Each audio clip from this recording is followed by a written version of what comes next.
we talked about enlarging dados and rabbets in the previous video, and now we're going to write the toolpath. The toolpath is what the router is going to follow as it cuts out our boards.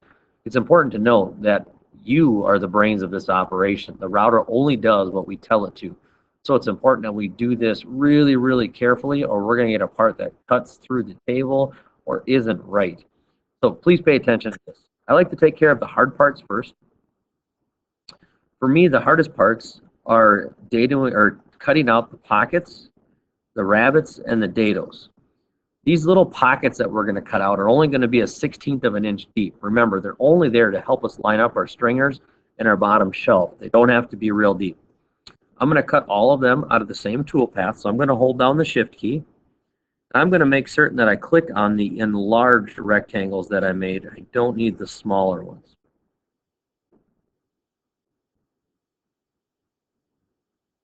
Now that I've got all those selected, I've got to come up here in the top right corner to the Toolpaths tab, and I'm going to make a pocket toolpath.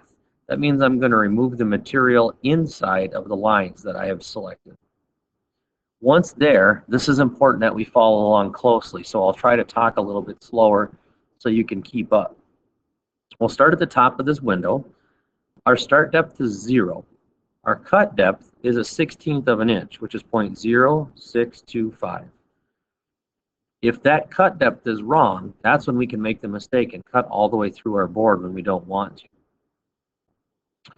Now we need to select a tool.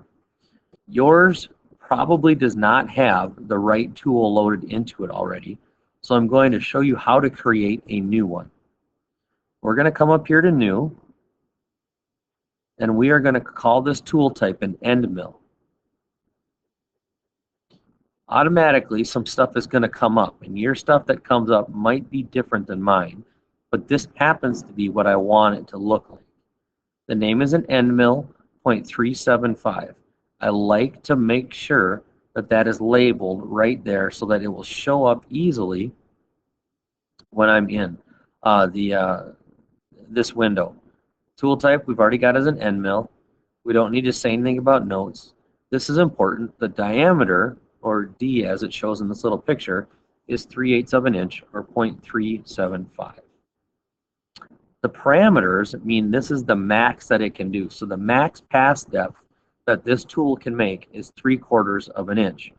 And we can actually go a little bit bigger, because if we say only 3/4 of an inch, it's not going to be able to cut all the way through our project, which we don't necessarily need it to do right now, but we're going to leave it there because it can do that if it has to.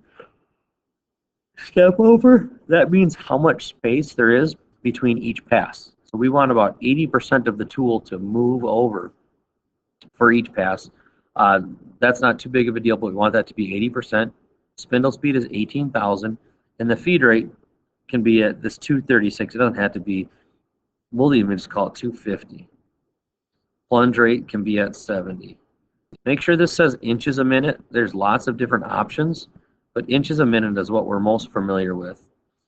The last thing that's super important is we have to assign it a number. If you look at the carriage for the tool holder on the CNC router, it starts with the number 1 and goes all the way to 8. So number 1 is closest to the center of the classroom. Number 8 is closest to the whiteboard.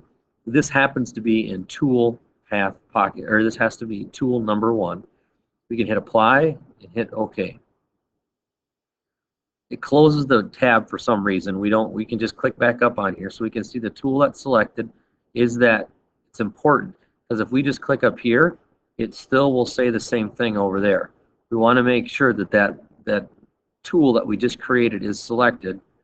Then we hit OK. It's going to do it in one pass because it's only going a 1/16 of an inch. We want a conventional cut for wood. That means the router is going to cut the opposite direction that the router bit is spinning.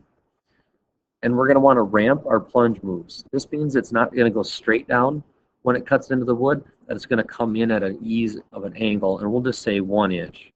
That'll work just fine. And then we have to name this, and we're going to name it pocket.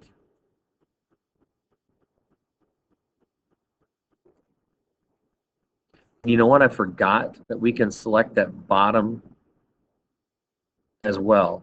So before I hit calculate, what I'm going to do is hit shift again, and I'm just going to select the bottom because it's not really a dado. That's a pocket, just like the rest of them are.